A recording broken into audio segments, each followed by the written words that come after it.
हम लोग आज जिस टॉपिक पे चर्चा करेंगे वो क्लास 12th की जो सेकंड बुक है एनसीईआरटी सेकंड पार्ट का unit 10th haloalkanes and hello arenes.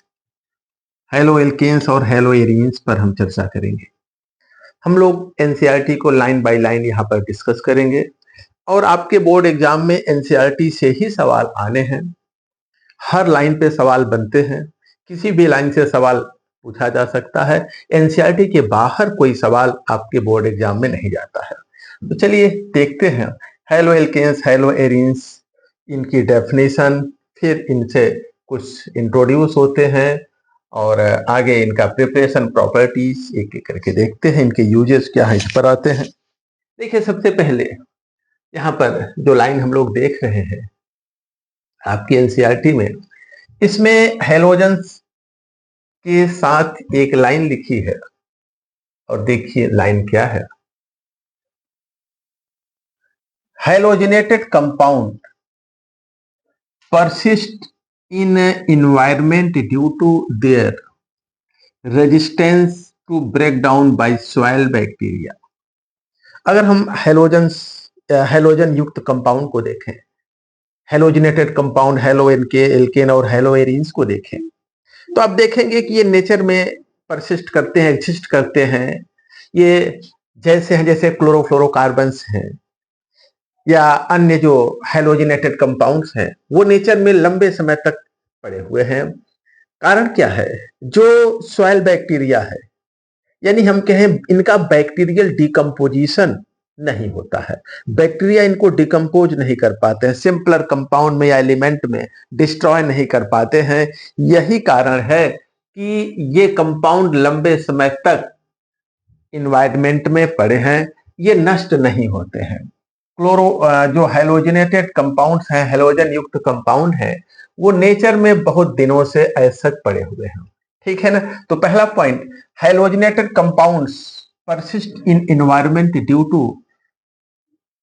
their resistance to bacteria to break down by soil bacteria। जो सॉइल में बैक्टीरिया है वो इनको ब्रेक नहीं कर पाते हैं, जिसकी वजह से ये नेचर में लंबे समय से पाए जाते हैं, एग्जिस्ट करते हैं।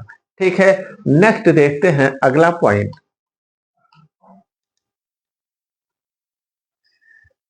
अगला पॉइंट देखिए, अगली लाइन में जो लिखा गया है एनसीईआरटी के, उसमें हेलोजन हेलोजन है क्या, हेलो एल्केन्स हेलो एरीन्स है क्या, हेलोजिनेटेड हाइड्रोकार्बन्स क्या है, इन पे चर्चा है। अगर हम किसी हाइड्रोजन को रिप्लेस कर दें, the replacement of hydrogen atoms in hydrocarbon aliphatic और aromatic by halogen atom results in the formation of alkyl halide haloalkanes and aryl halides haloarenes respectively. देखिए इस पर चर्चा करते हैं इस पॉइंट पे। यदि हम किसी हाइड्रोकार्बन से, अब हाइड्रोकार्बन क्या होते हैं? देखिए हाइड्रोकार्बन हाइड्रोकार्बन क्या होते हैं?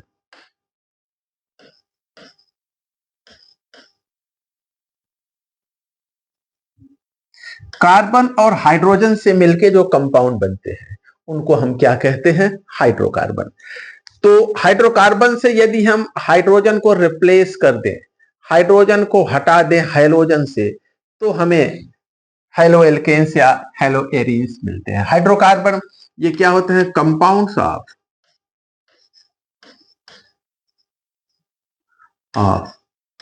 Carbon and hydrogen. कार्बन और हाइड्रोजन से मिलके जो कंपाउंड बने होते हैं उन्हें हम क्या कहते हैं?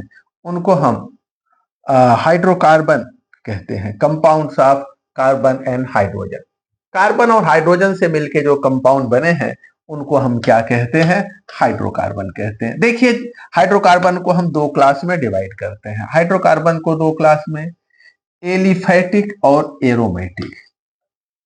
ये हम क्लास 11th में पढ़ते हैं, एलिफेटिक और दूसरा जो है एरोमेटिक। ठीक है, एरोमेटिक में बेंजीन है और उसके डेरिवेटिव्स हैं। एलिफैटिक में हम एल्केन, एल्कीन, एल्काइन इन सबको पढ़ते हैं। एल्केन, एल्कीन, एल्काइंस, ये सभी आते हैं। और इसमें जो है एरोमेटिक में बेंजीन ही, वैसे बेंजीन और अन्य अदर पॉलीसाइक्लिक जो एरोमेटिक कंपाउंड से है, लेकिन बेंजीन ही हमारे सिलेबस में है, बेंजीन ही हम लोग पढ़ते हैं, इसलिए यहां बेंजीन पे ही चर्चा कर रहे हैं। अब देखा जाए एल्केन्स, एल्केन्स को हम, एल्केन्स में क्या क्या होता है, एल्केन से कैसे हम हाइड्रोकार्बन हेलो एल्केन्स प्राप्त करते हैं।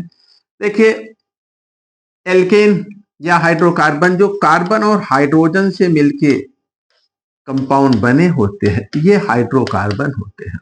अगर इसमें सारे के सारे सिग्मा बॉन्ड है, जैसा कि इसमें है, तब हम इसे एल्केन कहते हैं।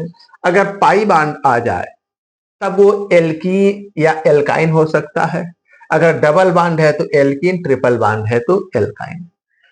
एरोमेटिक कंपाउंड में साइक्लिक स्ट्रक्चर होता है कार्बन का, जैसा कि बेंजीन में हम देखते हैं। और इसमें जो है अल्टरनेट पाई बॉन्ड होता है, अल्टरनेट पाई बॉन्ड इस तरह का ये। तो ये एरोमेटिक हाइड्रोकार्बन है। यहां से हम किसी एक हाइड्रोजन को या एक से अधिक हाइड्रोजन को रिप्लेस कर दें। जैसे यहाँ ये सबसे छोटा सिंपलेस्ट हाइड्रोकार्बन है और स्मॉलेस्ट है, जो कि मेथेन है। मेथेन से यदि हम एक हाइड्रोजन को रिप्लेस कर दें, ये हाइड्रोजन को हटा दिया, और इसकी जगह हम एक हाइड्रोजन जैसे क्लोरीन जोड़ दें। हाइड्रोजन क्या होते हैं, हाइड्रोजन्स, हाइड्रोजन्स क्या है, ये fluorine, chlorine, bromine, iodine, astatine, इन सबको हम हैलोजेंस कहते हैं। ग्रुप 17 में ये आते हैं। तो ग्रुप 17 पीरियोडिक टेबल के वर्ग 17 में fluorine, chlorine, bromine, iodine, astatine में आने वाले ये एलिमेंट है, इनको हम हैलोजेंस कहते हैं। हैलोजेंस क्यों कहते हैं, क्योंकि ये कलर प्रोड्यूस करते हैं और ये समुद्री साल्ट के रूप में पाए जाते हैं, इसलिए इनको हैलोजेंस कहा जाता है। यदि हम इस हाइड्रोकार्बन से एक हाइड्रोजन को हटा के उसकी जगह क्लोरीन जोड़ दिया, हम एक और हटा दें, इसकी जगह चलिए हम ब्रोमीन जोड़ दें ना, एक दो हटाते जाएं। इसी तरह से एरोमेटिक हाइड्रोकार्बन, चलिए ये हाइड्रोजन यहां से हमने हटाया, हाइड्रोजन की जगह हमने क्या जोड़ दिया, क्लोरीन जोड़ दिया। तो ये जो है हेलो एल्केन हो गए, ये हेलो एरीन, ठीक है। जो एरोमेटिक कंपाउंड्स हैं उनको कलेक्टिवली एक साथ हम एरीन कहते हैं, ठीक है, एरीन, एरीन। तो अगर किसी एरोमेटिक कंपाउंड से एक हाइड्रोजन को हटा करके हेलोजन जोड़ दिया गया तो हेलो एरीन कहलाते हैं। और अगर जो है किसी हाइड्रोकार्बन जैसे एल्केन से एक हाइड्रोजन हटा दिया गया या एक से अधिक हटा दिए जाए तो इसको हेलो एल्केन कहते हैं।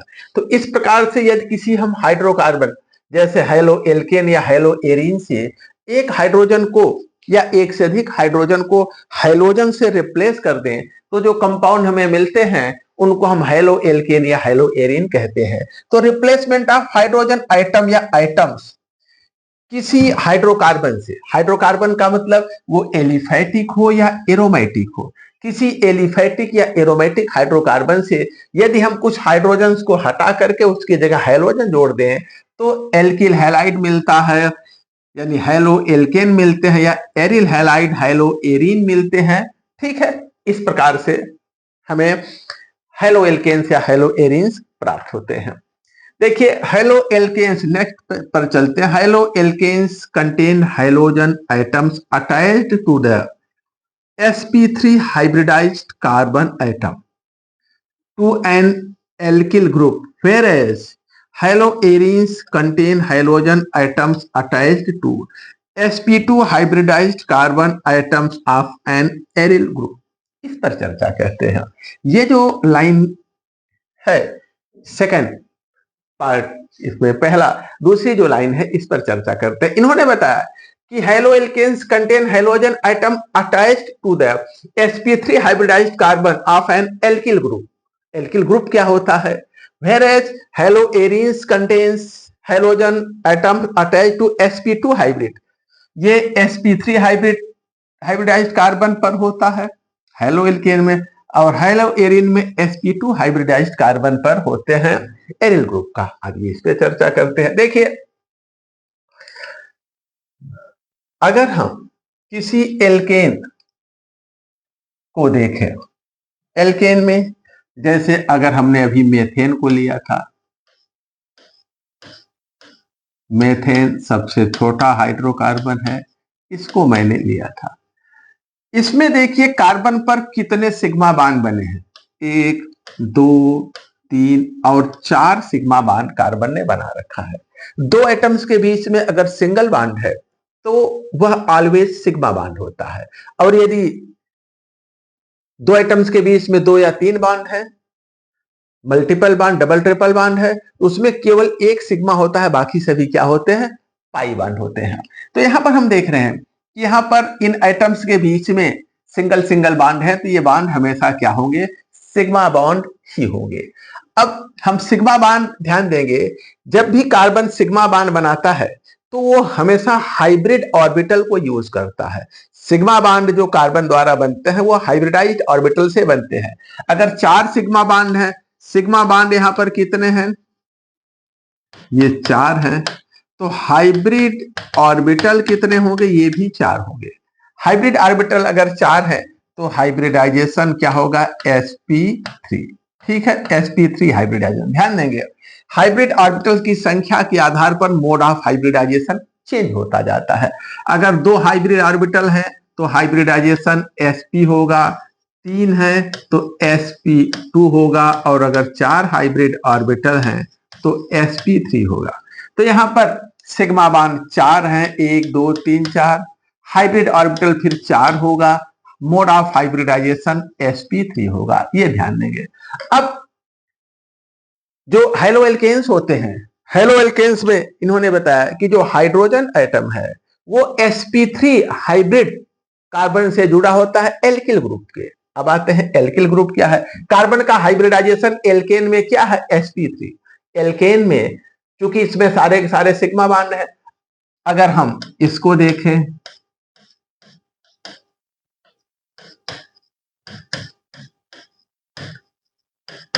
इसमें भी सभी सिग्मा बांड है, तो ये एल्केन है। लेकिन अगर यहीं पर एक पाई बांड आ जाए, यहां पर एक पाई बांड आ जाए, डबल बांड, अब ये एल्कीन हो गया। एक और पाई बांड आ जाए तब ये क्या हो जाएगा, एल्काइन हो जाता है। तो एल्केन, एल्कीन, एल्काइन, एल्केन में सारे सिग्मा बांड होते हैं, एल्कीन में एक पाई बांड, एल्काइन में 2 पाई बांड होते हैं। इसमें 2 पाई बांड है और एक सिग्मा बांड है।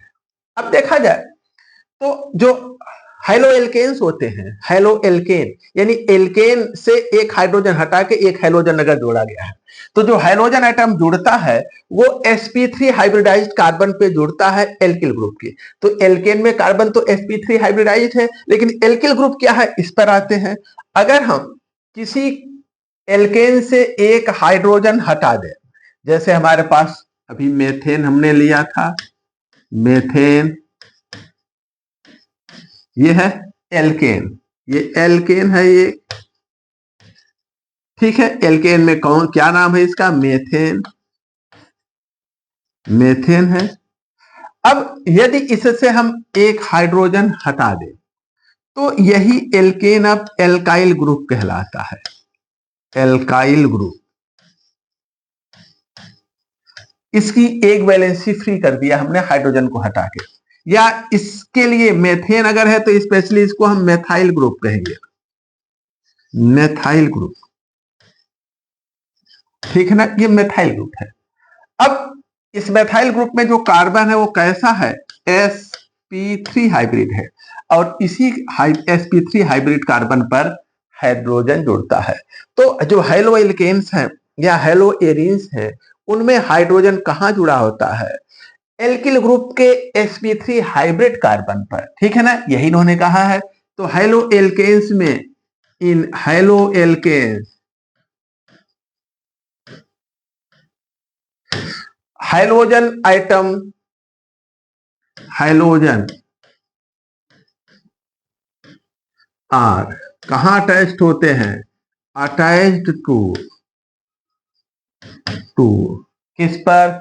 sp3 hybrid carbon of alkyl group. sp3 hybrid carbon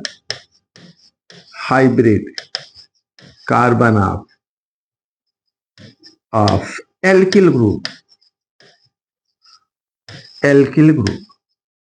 ये लाइन तो क्लियर है। हेलो एल्केन्स में हाइड्रोजन कहां पे जुड़ता है? एल्किल ग्रुप के sp3 हाइब्रिड कार्बन पर। लेकिन अगर हेलो एरिन्स की बात करें, हेलो एरिन्स में देखिए कहां जुड़ता है। हेलो एरिन्स अगर हम बेंजीन लें,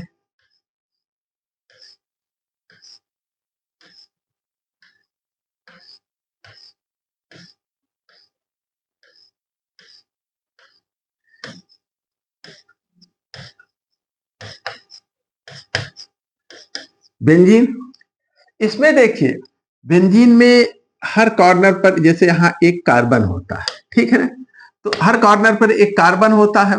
इस पर एक सिग्मा बॉन्ड बना है, दूसरा सिग्मा बॉन्ड, तीसरा सिग्मा बॉन्ड, चौथा पाई बॉन्ड। इस कार्बन पर कितने सिग्मा बॉन्ड बने हैं? 3 सिग्मा बॉन्ड है। तो इसका हाइब्रिडाइजेशन क्या होगा? sp2 हाइब्रिडाइजेशन होगा।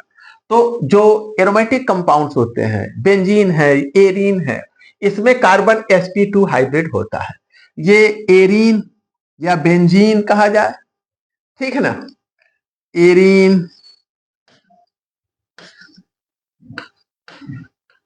बेंजीन।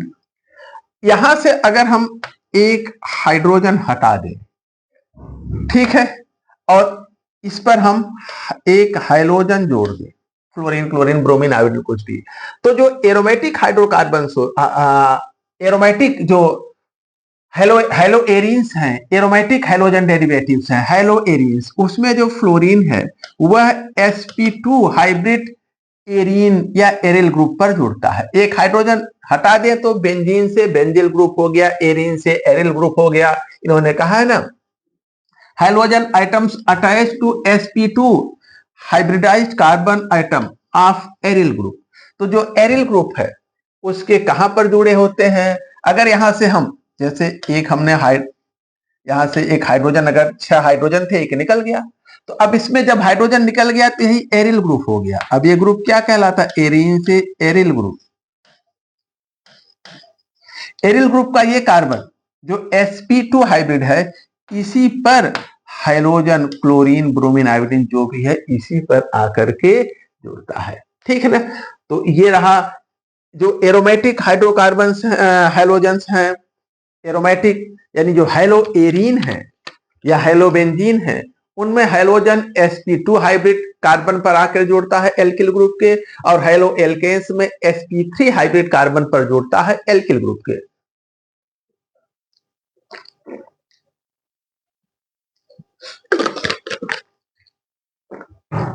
अब आगे देखते हैं हम अगला लाइन में क्या कहे हम। आगे देखिए इनका कहना है कि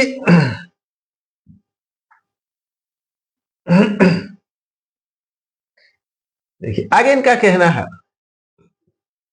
many halogen containing organic compound occur in nature and some of these are clinically useful। ढेर सारे हेलोजन डेरिवेटिव्स हैं या ऑर्गेनिक हेलोजन कंटेनिंग कंपाउंड है, वो नेचुरली पाए जाते हैं, नेचर में मिलते हैं, और वो क्लिनिकली हमारे लिए यूजफुल है, यानी चिकित्सा के दृष्टिकोण से हमारे लिए को महत्वपूर्ण है, लाभदायक है, ठीक है। आगे इनका कहना क्या है? These classes of compounds find wide use. ये जो कंपाउंड है जो clinically useful organic halogen compounds हैं, ये compounds find wide application in industry as well as day to day life. इनका इंडस्ट्रियल यूज बहुत ज्यादा है, और हमारे दैनिक जीवन में day to day daily life में भी इनका काफी यूज है। ये they are used as solvent for relatively non polar compounds and as starting material for the synthesis of wide range of organic compounds. अच्छा, अब देखिए जो इनका इंडस्ट्रियल यूज है ये क्या है। एक तो ये नॉन पोलर होते हैं। नॉन पोलर समझते हैं आप लोग या नहीं समझते पता नहीं, लेकिन नॉन पोलर क्या होते हैं कंपाउंड, उन पे थोड़ी चर्चा करते हैं फिर आगे बढ़ते हैं। देखिए नॉन पोलर का मतलब, अगर हम किसी कंपाउंड में देखें, जैसे अगर हम ऑर्गेनिक हाइड्रोजन कंपाउंड को देखें, ठीक है, ये sp3 हाइब्रिड कार्बन है, इस पे एक क्लोरीन जुड़ा है, तो ये ऑर्गेनिक हाइड्रोजन है, हाइड्रोजन कंपाउंड, ये हाइड्रोजन कंपाउंड है।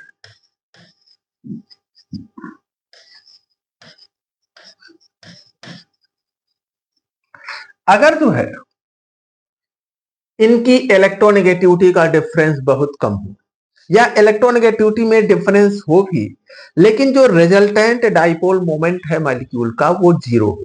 जैसे अगर हम इसको देखें, कार्बन, अगर हम इसको देखें तो ये अधिक इलेक्ट्रोनेगेटिव होता है, क्लोरीन ये कम इलेक्ट्रोनेगेटिव होता है, जिसकी वजह से इलेक्ट्रॉन क्लाउड इसी की तरफ, क्लोरीन की तरफ शिफ्ट कर जाता है। शिफ्ट होने से इस पे पार्शियल नेगेटिव चार्ज, इस पे पार्शियल पॉजिटिव चार्ज है, बॉन्ड में पोलरिटी है। ये जो पोलराइजेशन है इलेक्ट्रॉन क्लाउड का मोर इलेक्ट्रोनेगेटिव एटम की तरफ, उसकी वजह से इस पे पार्शियल नेगेटिव, इस पे पार्शियल पॉजिटिव चार्ज डेवलप हो जाता है, और ऐसे बॉन्ड को हम पोलर बॉन्ड कहते हैं। अब क्लोरीन की इलेक्ट्रोनेगेटिविटी तो पर्याप्त है, लगभग 3.5। कार्बन की इलेक्ट्रोनेगेटिविटी 2.5 के आसपास है, एक का डिफरेंस है, बॉन्ड तो पोलर है, इसमें पोलरिटी है।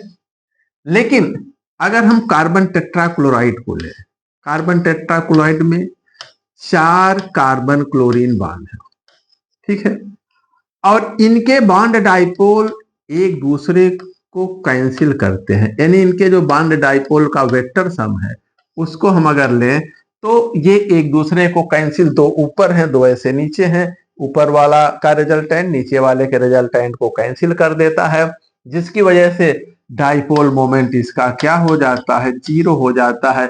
बॉन्ड तो पोलर हुए हैं बट मॉलिक्यूल नॉन पोलर होता है, बॉन्ड के पोलर होते हुए भी molecule non polar, compound non polar है। तो ऐसे कंपाउंड जिनमें जो रिजल्टेंट बॉन्ड डाइपोल है वो जीरो हो जाए, वो नॉन पोलर होते हैं। और ये जो है नॉन पोलर कंपाउंड्स के लिए सॉल्वेंट के रूप में यूज होते हैं, इंडस्ट्रियल सॉल्वेंट, इंडस्ट्री में इनको सॉल्वेंट के रूप में यूज होता है, ठीक है ना। अब देखिए यहां पर जैसे जो नॉन पोलर कंपाउंड होते हैं वो नॉन पोलर को डिजॉल्व करते हैं, नॉन पोलर के लिए सुटेबल सॉल्वेंट का काम करते हैं, जो पोलर होते हैं वो पोलर को डिजॉल्व करते हैं, ठीक है ना। एक लाइन है, लाइक डिजॉल्व्स लाइक, जो जैसा हो वैसे को घोलता है। तो पोलर सॉल्वेंट में पोलर कंपाउंड डिजॉल्व होते हैं, नॉन पोलर में नॉन पोलर डिजॉल्व होते हैं। तो ये नॉन पोलर है, ये हाइड्रोजन डेरिवेटिव एल्केन का कार्बन टेट्राक्लोराइड, और इसमें यह नॉन पोलर सब्सटेंस इसमें डिजॉल्व होते हैं, इसलिए इसको इंडस्ट्रियल स्केल पर नॉन पोलर सॉल्वेंट के लिए यूज किया जाता है। दूसरा जो है, जो हेलोएल्केन्स हैं, ये स्टार्टिंग मटेरियल है ढेर सारे ऑर्गेनिक कंपाउंड की सिंथेसिस के लिए। इनकी बॉन्ड में थोड़ी सी पोलरिटी आ जाती है, जिससे इनकी रिएक्टिविटी बढ़ जाती है। हाइड्रोकार्बन के कंपैरिजन में जो हेलोएल्केन्स हैं, जैसे एल्केन के कंपैरिजन में हेलोएल्केन मोर रिएक्टिव होते हैं। देखिए कैसे, अगर हम एल्केन को देखें तो एल्केन में जो कार्बन हाइड्रोजन बॉन्ड है उसकी पोलरिटी, जैसे अगर हम एल्केन लें, ये इसका इलेक्ट्रोनेगेटिविटी जो है यहाँ कार्बन की 2.5 होती है, हाइड्रोजन की इलेक्ट्रोनेगेटिविटी 2.1 होता है। दोनों की इलेक्ट्रोनेगेटिविटी में जो डिफरेंस है ये 0.4 का होता है, जो कि बहुत कम डिफरेंस है, जिसकी वजह से ये बॉन्ड नॉन पोलर होते हैं, और इनकी रिएक्टिविटी जो डिफरेंस है इलेक्ट्रोनेगेटिविटी का कार्बन हाइड्रोजन बॉन्ड का 0.4 का होता है। तो इनकी इलेक्ट्रोनेगेटिविटी में बहुत कम डिफरेंस होने के कारण, इलेक्ट्रोनेगेटिविटी में बहुत कम डिफरेंस होने के कारण ये नॉन पोलर होता है। ये कैसा होता है, नॉन पोलर। ये कैसा है, नॉन पोलर है, ठीक है ना। अब नॉन पोलर होने की वजह से इसकी रिएक्टिविटी कम होती है, बहुत ही कम रिएक्टिव होते हैं, ये जो है लेस रिएक्टिव होते हैं।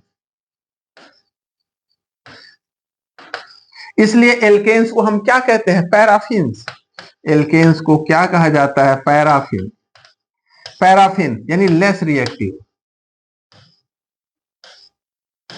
इनकी लेस रिएक्टिविटी के कारण इनको पैराफिन कहा जाता है, लेस रिएक्टिव होते हैं।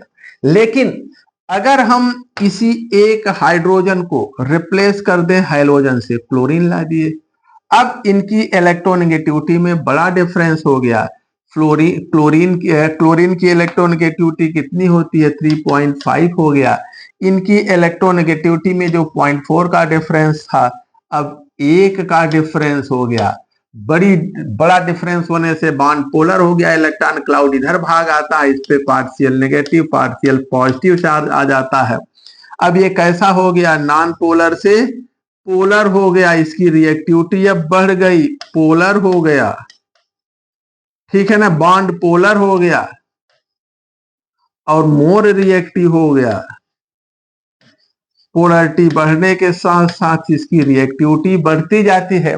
तो मोर रिएक्टिव हो जाने के कारण ही हेलो एल्केन्स को हम यूज करते हैं as an starting material for the preparation of many organic useful organic compounds. तो ढेर सारे महत्वपूर्ण ऑर्गेनिक कंपाउंड्स की प्रिपरेशन के लिए हम हेलो एल्केन्स को स्टार्टिंग मटेरियल के रूप में लेते हैं, ठीक है ना। क्लोरीन कंटेनिंग एंटीबायोटिक्स, ढेर सारे एंटीबायोटिक्स हैं जिसमें क्लोरीन होता है, जैसे क्लोराम्फेनिकॉल। क्लोराम्फेनिकॉल, ठीक है, ये प्रोड्यूस होता है by soil micro organism, is very effective for the treatment of typhoid fever. Typhoid होता है, हम लोग अक्सर सुनते हैं कि टाइफाइड बुखार आ गया है, मलेरिया, टाइफाइड, इस तरह की कारणों से बुखार आने की बात हम अक्सर सुनते हैं। तो क्लोराम्फेनिकॉल ये एंटीबायोटिक है, क्लोरीन कंटेनिंग एंटीबायोटिक। क्लोराम्फेनिकॉल ये क्लोरीन युक्त एंटीबायोटिक है और ये सॉइल माइक्रो ऑर्गेनिज्म, जमीन में पाए जाने वाली सूक्ष्म जीवियों द्वारा ये उत्पन्न किया जाता है और ये बहुत ही इफेक्टिव है। किसके लिए, टाइफाइड फीवर के लिए। तो ध्यान देंगे, क्लोराम्फेनिकॉल क्वेश्चन आते हैं, बनते हैं। एंटीबायोटिक क्लोराम्फेनिकॉल ये सॉइल बैक्टीरिया द्वारा प्रोड्यूस किया जाता है और ये टाइफाइड फीवर के लिए महत्वपूर्ण है, एंटीबायोटिक है, ठीक है। इस पे क्वेश्चन बनता है, बन सकता है, ये ध्यान रखेंगे। क्लोराम्फेनिकॉल क्लोरीन कंटेनिंग एंटीबायोटिक है, क्लोरीन कंटेनिंग एंटीबायोटिक ये सॉइल माइक्रो ऑर्गेनिज्म द्वारा प्रोड्यूस किया जाता है और टाइफाइड फीवर के लिए यूज होता है, ठीक है ना।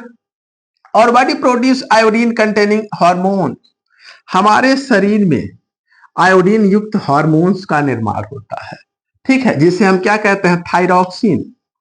थायरॉक्सिन हार्मोन्स हमारे बॉडी में उत्पन्न होता है, थायराइड ग्लैंड के द्वारा उत्पन्न होता है और यह आयोडीन युक्त होता है, इसमें आयोडीन की आवश्यकता होती है। यदि हमारे बॉडी में आयोडीन प्रॉपर नहीं पहुंच पा रहा है, जैसे जो हिल एरिया होते हैं, पहाड़ी क्षेत्र होते हैं, जहां बरसात के बाद पानी फ्लो करता है, प्रवाहित होकर के ऊंचाई से प्लेन में चला आता है, तो वहां के जो सॉइल में जो मिनरल्स हैं वो क्या हो जाते हैं, वॉश होकर के प्लेन में पानी के साथ बह के चले आते हैं। तो हिल एरिया में जो तराई क्षेत्र है, वहां पर देखेंगे कि मिट्टी में, सॉइल में या पानी में आयोडीन की कमी होती है। जब हमें प्रॉपर आयोडीन, तो वहां पे जो प्लांट्स होते हैं, वेजिटेबल्स होते हैं, बैगन में आयोडीन मिलता है, जैसे बैगन है। अब इन सब्जियों में, फलों में आयोडीन की अगर कमी है तो हमें आयोडीन कम मिल पाएगा, उन्हीं से हमें आयोडीन मिलता है। अब अगर हमारे बॉडी में आयोडीन कम है तो थायरॉक्सिन हार्मोन्स का उत्पादन नहीं हो पाता है। हमारी बॉडी डिमांड करती है थायरॉक्सिन के प्रोडक्शन की, थायरॉक्सिन के उत्पादन की, और ग्लैंड को बार बार इंस्ट्रक्शन आता है कि थायरॉक्सिन प्रोड्यूस करो।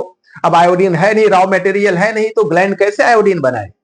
तो वो क्या करता है, जैसे दो चीजें हैं, प्रोडक्शन ज्यादा हो इसके लिए, या तो हमारा जो यूनिट है, प्लांट है, वो बड़ा हो और रॉ मटेरियल हमारे पास हो। तो ग्लैंड बड़ी हो बड़ी ग्लैंड हो और उसके लिए कच्चा सामान उपलब्ध हो। तो रॉ मटेरियल इसके लिए आयोडीन है। आयोडीन अगर बॉडी में प्रॉपर नहीं आ रहा है और हम कह रहे हैं कि हमें थायरॉक्सिन ज्यादा चाहिए, तो ग्लैंड हमारी उसके रिएक्शन में अपनी साइज को ही बढ़ा लेता है और यहाँ फूल जाता है, जिसको हम घेंघा रोग या ग्वाइटर कहते हैं। तो ये पहाड़ी इलाकों में ज्यादातर पाया जाता है, जहां पर अक्सर स्लोप होते हैं, पानी बह करके नदियों में चला जाता है। तो आयोडीन की कमी से ये बीमारी वहां पर होती है। देखिए, deficiency of fish causes a disease called goitre. अभी हमने चर्चा किया ग्वाइटर बीमारी, घेंघा रोग, थायरॉक्सिन की कमी जब होती है, आयोडीन की कमी होती है हमारे बॉडी में, तब ये उत्पन्न होती है, यहाँ ग्लैंड बड़ी हो जाती है। ठीक है, अब ये तो नेचुरल रहा थायरॉक्सिन और क्लोरेम्फेनिकॉल। कुछ सिंथेटिक जो हैलोजन कंपाउंड है, आगे बढ़ते हैं। देखिए सिंथेटिक हैलोजन कंपाउंड नेमली क्लोरोक्वीन है, ये मलेरिया के ट्रीटमेंट में यूज होता है। Is useful for the treatment of malaria. Chloroquine, ये अभी हमने क्लोरेम्फेनिकॉल टाइफाइड फीवर में देखा, और हैलोजन युक्त जो कंपाउंड है थायरॉक्सिन, इसको देखा, ग्रोथ के लिए, प्रॉपर ग्रोथ के लिए जरूरी होता है। उसके बाद क्लोरोक्वीन, ये सिंथेटिक और हैलोजन कंपाउंड है, मलेरिया के उपचार में यूज होता है। ठीक है, halothane is used as an anaesthetic during surgery. Halothane, chloroform को भी यूज किया जाता है। हैलोथेन, ध्यान देंगे ये लाइनें बहुत इंपॉर्टेंट है। ठीक है, हैलोथेन एक तो हमारे लिए क्लोरेम्फेनिकॉल टाइफाइड फीवर में, दूसरा थायरॉक्सिन ग्वाइटर डिजीज उत्पन्न होता है इसकी कमी से, घेंघा रोग। उसके बाद क्लोरोक्वीन मलेरिया में, हैलोथेन ये जो है सर्जरी में एनास्थेटिक, निश्चेतक के लिए, बेहोश करने के लिए, इसको इनहेल करने पर बॉडी बेहोश हो जाती है, सर्जरी की जाती है, काट पीट की जाती है बॉडी की। सर्टन फुल्ली फ्लोरिनेटेड कंपाउंड्स, कुछ ऐसे कंपाउंड्स हैं जिनमें सारे के सारे हाइड्रोजन को फ्लोरीन द्वारा हटा दिया गया हो। ठीक है ना, उसको फुल्ली फ्लोरिनेटेड, पूर्णतया फ्लोरिनेटेड कंपाउंड कहते हैं। Compounds are being considered as potential blood substitute in surgery. अगर ब्लड की कमी है तो कुछ फ्लोरिनेटेड कंपाउंड्स ऐसे हैं जिनको हम ब्लड का सब्स्टिट्यूट, ब्लड का विकल्प के रूप में यूज करते हैं सर्जरी के समय। ठीक है ना, ब्लड, क्योंकि सर्जरी में ब्लड काफी बहता है, ब्लीडिंग काफी हो जाती है, तो हम वहां पर फ्लोरिनेटेड कंपाउंड को यूज करते हैं ब्लड के रूप में। ठीक है ना, दिस यूनिट, इस यूनिट में हम क्या पढ़ेंगे? You will study the important methods for preparation halogen युक्त कंपाउंड, यानी हैलोएल्केन, हैलोएरिन्स के प्रिपरेशन के इंपॉर्टेंट जो मेथड्स हैं। उसके बाद इनकी फिजिकल एंड केमिकल प्रॉपर्टीज को पढ़ेंगे and their uses of organo halogen compound. जो ऑर्गेनो हैलोजन कंपाउंड है, हैलोजन युक्त ऑर्गेनिक कंपाउंड है, उनका क्या यूज है, उन पर हम चर्चा करेंगे इस यूनिट में। ठीक है, अब आगे आते हैं, शुरुआत करते हैं। भी तो मैंने इंट्रोडक्शन देखा इनका थोड़ा सा, अब आते हैं इनकी शुरुआत करते हैं। शुरुआत में देखिए हमें क्या देखना है।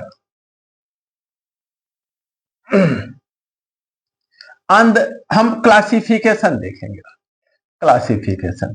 ठीक है ना, जो ऑर्गेनो हैलोजन कंपाउंड है, हैलोएल्केन्स, हैलोएरिन्स हैं, उनका क्लासिफिकेशन देखना है, फिर उनकी कुछ जनरल प्रॉपर्टीज देखनी है, फीचर्स देखने हैं। ठीक है ना, और फिर जो है उनका IUPAC नेम देखना है, प्रिपरेशन प्रॉपर्टी। तो क्लासिफिकेशन हम लोग कई तरह से देखेंगे। पहला क्लासिफिकेशन है on the basis of number of halogen item. किसी ऑर्गेनो हैलोजन कंपाउंड में या हैलोएल्केन, हैलोएरिन में कितने हैलोजन आइटम्स हैं, उनके आधार पर हम इन कंपाउंड्स को क्लासिफाई करते हैं। ठीक है, लेकिन अब क्लासिफिकेशन यहाँ पे रोकते हैं। यहाँ से क्लासिफिकेशन इनका डिफरेंट जो क्राइटेरिया है, डिफरेंट आधार पर जिनके जो क्लासिफिकेशन हैं, उनका IUPAC नेम है। इन पे अब नेक्स्ट क्लास में चर्चा होगी। आज यहीं पर, धन्यवाद सभी को।